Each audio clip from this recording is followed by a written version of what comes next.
Hai teman, selamat datang di channel Sekate New. Jangan lupa pada teman-teman untuk like, komen, dan subscribe supaya tidak ketinggalan update dari channel ini. Mimin ucapkan terima kasih. Selamat menyaksikan. Sandiwara bangkrut, sang direktur ke istri. Bab 53. Tiba-tiba seketika Adrian dengan cepat melekatkan ponsel ke dekat telinganya. Begitu menyadari panggilannya sudah dijawab oleh Angga. Ia bahkan beralih dari posisinya melangkah menuju teras agar leluasa berbincang dengan orang kepercayaannya itu. Iya Angga, bagaimana keadaan kantor sekarang? Saya akan segera ke sana. Wajah santai Adrian berubah tegang. Detakan jantung berpacu kencang seiring telinganya mendengarkan dengan seksama apa yang akan Angga jelaskan. Para investor sudah tahu kondisi perusahaan kita, Pak. Ada yang bilang akan menarik sahamnya. Mendadak dada Adrian terasa sesak. Degupan di dalam sana berdetak semakin kencang.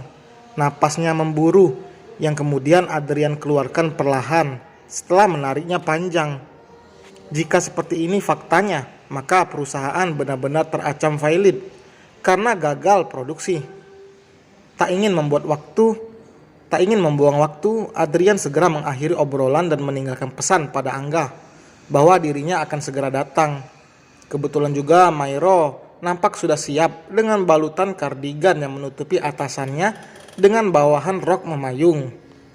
Tanpa memperdulikan keberadaan Naya yang juga berdiri di sebelah Mairo, Adrian hanya mengajak sang istri untuk cepat. Lagi pula, dia bilang akan segera pergi begitu barang miliknya yang tertinggal sudah berhasil diambil. Pasalnya, pikiran Adrian sedang tidak bisa dibawa santai. Selain urusan kantor, tidak ada hal yang penting saat ini. Bayangan perusahaannya benar-benar bangkrut seakan sudah di depan mata. Akan tetapi sebagai orang yang cukup lama berkecimpung dalam dunia bisnis, Adrian paham jika keadaan seperti itu memang lumrah terjadi. Banyak faktor yang menjadi penyebabnya. Jika biasanya karena terlilit hutang, pengeluaran yang tidak terkendali, manajemen yang salah, dan banyak faktor lainnya. Termasuk penipuan yang dilakukan seorang CEO. Namun tidak dengan perusahaan Fanani Group milik Adrian sebagai pewaris tunggal. Hanya karena satu karyawan yang sebenarnya juga orang kepercayaan Adrian di kantor. Perusahaan yang sudah berjalan di bawah pimpinannya selama 12 tahun kini harus mengalami krisis secara mendadak. Sejujurnya Adrian tidak menyangka jika Alfian sampai tega berbuat seperti itu. Mengingat yang ia kenal dari pria itu selain rajin dan ulet juga cerdas. Alfian juga ia kenal orang yang jujur. Sungguh sangat bertentangan dengan fakta yang terjadi saat ini.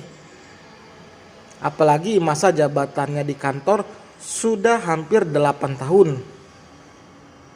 Entah apa yang menjadi alasan dia melakukan itu. Saat langkahnya hampir sampai di depan pintu, Adrian sedikit mendapat gangguan dari panggilan Naya lagi. Dia menghampiri dirinya seperti akan berucap sesuatu. Walau sebenarnya malas dan membuang waktu, namun Adrian tetap memberi wanita itu kesempatan untuk mengatakannya. Ya, Naya, ada apa? Tanya Adrian begitu ia membalikkan badan. Ibu sudah meninggal, Mas. Adrian memang terkejut mendengarnya, namun ia hanya melafazkan istirja dan ucapan bela sungkawa saja. Dia titip pesan sama aku untuk menyampaikan permintaan maafnya padamu selama ibu jadi mertua yang mungkin jahat untukmu. Iya Naya, sudah aku maafkan. Tidak apa-apa, aku pun harusnya minta maaf pada beliau, ucap Adrian bernada menyesal. Oh ya, Nay, maaf ya, aku harus pergi dulu. Ada rapat penting di kantor. Adrian kemudian membuka pintu mobil Hendak masuk cepat, namun lagi-lagi Naya mengganggunya. Aku masih boleh bekerja di rumah kamu, Mas? Jujur aku sangat butuh pekerjaan ini.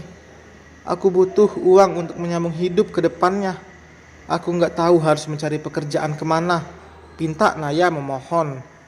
Wajahnya cukup menampilkan kesedihan yang entah nyata atau hanya sandiwara. Adrian tidak langsung menjawab. Ia menoleh sejenak ke arah Mairo yang sejak tadi tidak bersuara. Keduanya hanya bertemu pandang sekilas sebelum akhirnya Mairo lebih dulu masuk ke dalam mobil. Tanpa meminta pendapat Mairo, melihat sikap acuh sang istri saja, sebenarnya Adrian sudah paham.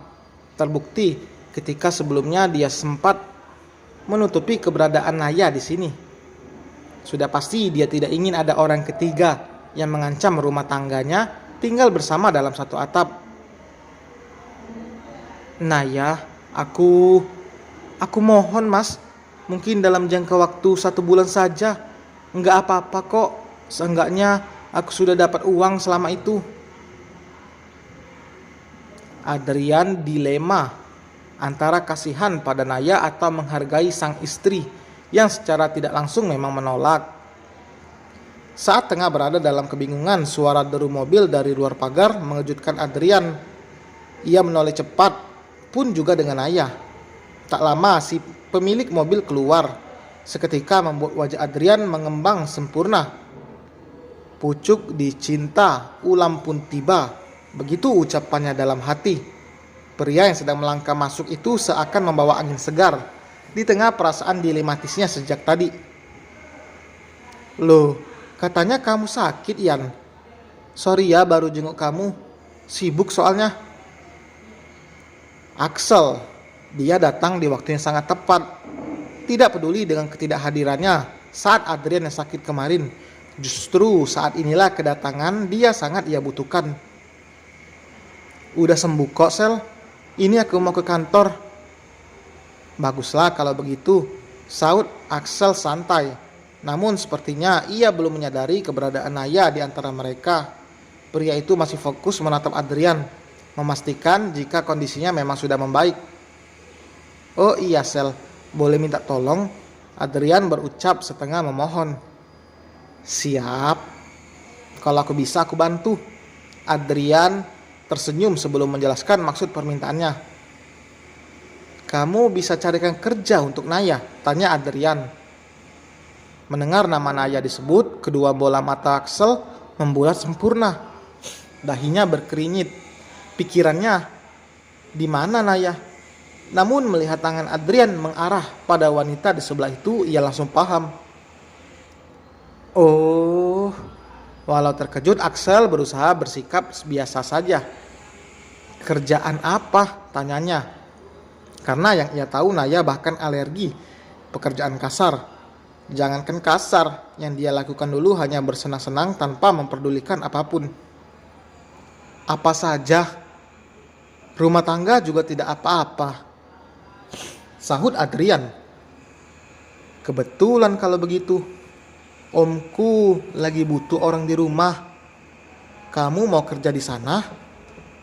Kali ini Axel mengajak Naya berbicara. Belum sempat Naya menjawab, Adrian memilih berpamitan menuju kantor. Tanpa terasa, setengah jam telah lewat, membuatnya harus terburu-buru masuk ke mobil. Soal Naya, biar jadi urusan Axel. Sudah beruntung dia datang tepat pada waktunya. Nian, datang ya. Axel memberikan selembar kertas tebal berwarna yang nampak masih tertutup. Walau tidak menanyakannya, tapi Adrian paham desain dari kertas itu yang tak lain adalah sebuah undangan. Dan hal itu berhasil membuat dirinya terkejut bukan kepalang. Enggak salah, Sel. Kamu mau nikah? Sama siapa? Tanyanya karena belum membuka isi undangan tersebut. Buka aja, nanti kamu juga tahu. Adrian pun segera membukanya. Lagi-lagi ia terkejut. Nama Veronica terpampang jelas di bawah nama Axel. Dia menikah dengan Veronica. Wow. Entah bagaimana alur cerita percintaannya itu, sampai wanita seperti dia bisa berhasil membuat Axel benar-benar luluh. Baiklah, Adrian ikut bahagia tentunya setelah sekian tahun sahabatnya memilih sendiri, lalu sekarang berhasil menemukan permaisuri di dalam hatinya. Oke, aku datang, ucap Adrian kemudian. Wajahnya memaksa ikut tersenyum, meski pikiran dan hatinya bergejolak tidak karuan. Oh iya Sel, aku pergi dulu ya. Mairo sedang menunggu, pamitnya kemudian. Dan selesai teman, terima kasih telah mendengarkan. Akhirnya Veronica nikah juga. Selamat nih. Jadi tinggal Naya. Gimana menurut kalian? Jangan lupa like, komen, dan subscribe. Kita bertemu di bab berikutnya. Bye.